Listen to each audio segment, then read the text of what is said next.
So it was quite an intense week, especially in entertainment. Here's the Intense 5.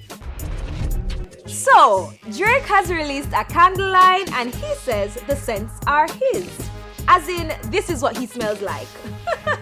So Drake's Better World Fragrance House candles are being sold for $48 each, except for the Drake-scented Carby Musk, which goes for a whopping $80, right? $80 for a candle that smells just like Drake.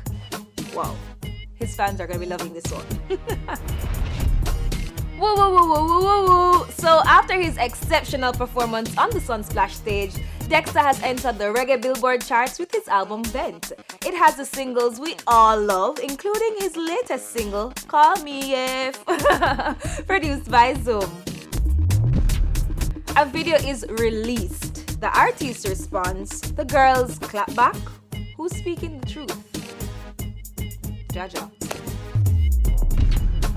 So Takashi 69 has been doing road with lots of bodyguards. He recently bought a huge Thanksgiving dinner at a popular restaurant and gave them a $2,000 tip. Okay, Takashi, big up yourself.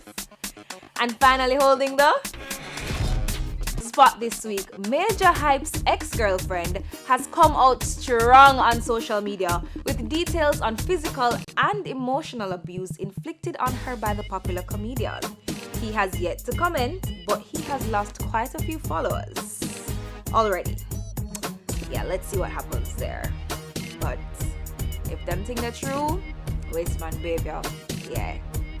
But that's it for the Intense 5 tonight. Never a dull moment. Remember to follow us on IG and DM us if there's anything you want to see on our Intense 5.